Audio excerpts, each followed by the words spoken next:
My sister falsely accused me of stealing her engagement ring, and my family kicked me out. 3 years later, they found it in the garbage disposal. I never thought I'd be telling this story, but here I am. My name is Elliot, I'm 26 years old, and 3 years ago, my life took an unexpected turn, all because of a false accusation from my older sister, Gemma. I grew up in a small town in Ohio with my parents, John and Lisa, and my sister, Gemma. We lived in a modest two-story house that my parents had bought when they first got married. It wasn't anything fancy, but it was home. My dad was a high school math teacher, and my mom worked as a nurse at the local hospital. They weren't wealthy, but they always made sure we had what we needed.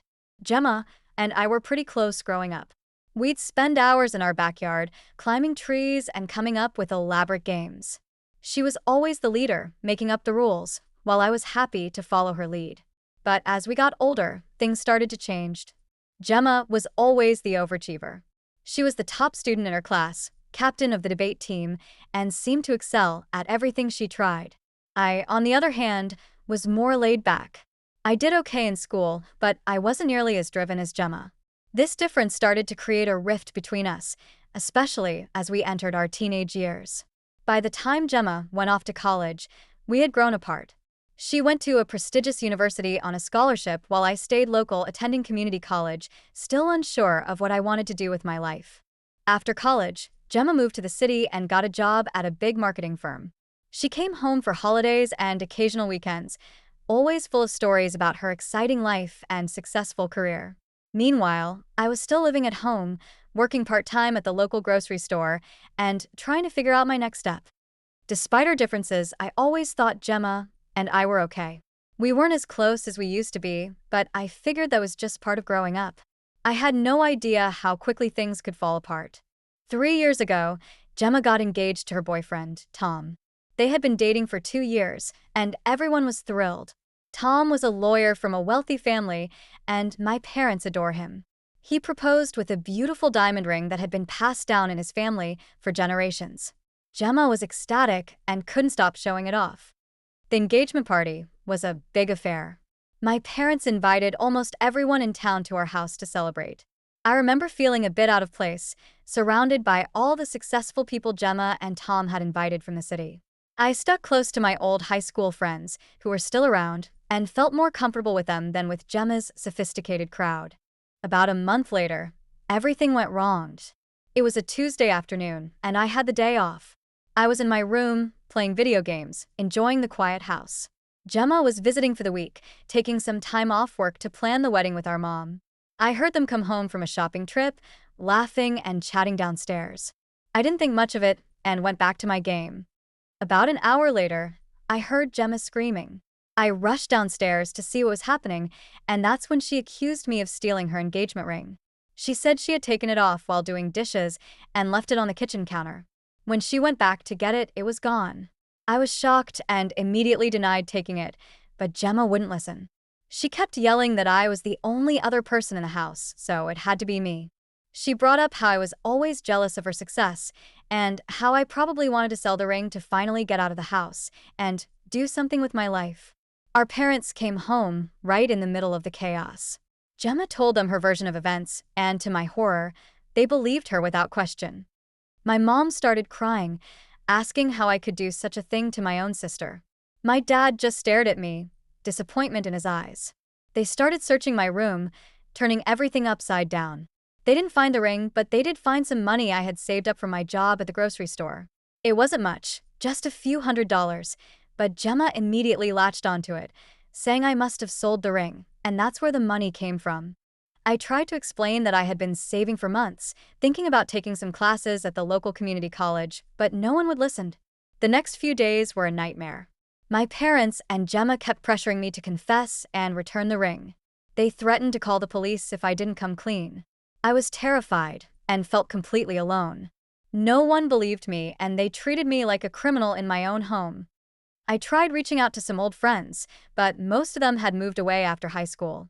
The few who were still in town seemed hesitant to get involved in family drama. I felt more isolated than ever. After a week of constant accusations and threats, my parents made a decision that would change my life forever. They told me I had to leave. They said they couldn't trust me anymore and that I was bringing shame to the family. They gave me 2 days to pack my things and get out. I was devastated. I had nowhere to go and no idea what to do. My best friend from high school, Ryan, who had recently moved back to town after a stint in the army, offered to let me crash on his couch for a while. But I knew I couldn't stay there long term. His apartment was tiny, and he was just getting back on his feet himself. I packed what I could into a backpack and an old duffel bag, clothes, some books, my laptop, and a few mementos from happier times. As I was leaving, I saw Gemma watching me from her old bedroom window. For a moment, I thought I saw a flicker of doubt in her eyes, but then she turned away. Walking out of that house, the only home I'd ever known, was the hardest thing I've ever done. I felt betrayed and abandoned by the people who were supposed to love me unconditionally. The worst part was, I hadn't even done anything wrong. For the next few months, I bounced between Ryan's couch and cheap motels when I could afford them. I picked up whatever odd jobs I could find to make ends meet. I worked as a dishwasher, a dog walker, and even spent a few weeks on a construction site. It was a struggle, but I was determined to prove my innocence and make it on my own. Eventually, I managed to land a steady job at a warehouse on the outskirts of town. The work was hard and the hours were long, but it was a regular paycheck. The pay wasn't great, but it was enough to rent a small room in a shared house with some other guys from the warehouse. I slowly started rebuilding my life, but the pain of what had happened never really went away. I would lie awake at night, replaying the events in my head, wondering how things had gone so wrong. How could my family have turned on me so quickly? How could Gemma, who I had grown up with, who knew me better than anyone, believe I would do something like that? I cut off all contact with my family. They tried to reach out a few times in the beginning. My mom would leave tearful voicemails begging me to come home. My dad sent a few terse text messages saying we needed to talk. Gemma even showed up at the warehouse once, but I refused to see her. I couldn't bear to talk to them after what they had done. As far as I was concerned, they were no longer my family. For 3 years, I lived like this. I made new friends at work and in my shared house. We'd hang out after shifts, grab beers, and watch games. It wasn't the life I'd imagined for myself, but it was mine, and I'd built it from nothing. I worked hard and even got promoted to shift supervisor at the warehouse. I started taking online classes, studying business management. Slowly, I was figuring out what I wanted to do with my life. But there was always a part of me that felt angry and hurt by what had happened. I missed my old life and I missed my family, but I couldn't forgive them for not believing me. Every holiday season was tough. I'd see families shopping together or hear Christmas music and feel a pang of longing for what I'd lost. Then last week, out of the blue, I got an email from my dad. The subject line just said, "We need to talk." The message was brief, saying they needed to speak with me urgently and that it was about the ring incident. At first, I was tempted to ignore it, just like I had with all their previous attempts to contact me. But something made me hesitate. Maybe it was curiosity, or maybe a small part of me still hoped for some kind of resolution. After debating with myself for hours, I decided to hear them out. I called my dad, and what he told me left me speechless. The ring had been found. It turns out that Gemma had accidentally knocked it into the garbage disposal while doing dishes. She had only realized it a few days ago, when the disposal started making strange noises. They called a plumber to check it out, and that's when they found the ring. My dad apologized for everything. He admitted that they had acted rashly and wrongfully accused me without any proof. He said they had been under pressure from Gemma, who had been frantic about losing the ring. They were embarrassed and ashamed of how they treated me. I didn't know how to feel. Part of me wanted to scream, to call them out for what they did. But another part of me just felt numb. It had been so long, and I had moved on in my own way.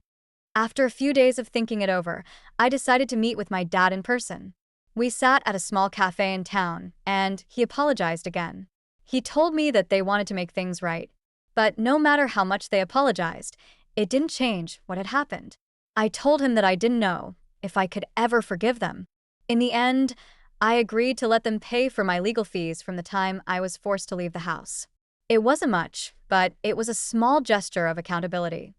Things between us aren't perfect, and I don't know if they ever will be. But at least I can say I'm at peace with what happened. The most important thing is that I've learned to rely on myself, and I'm no longer afraid to stand up for the truth.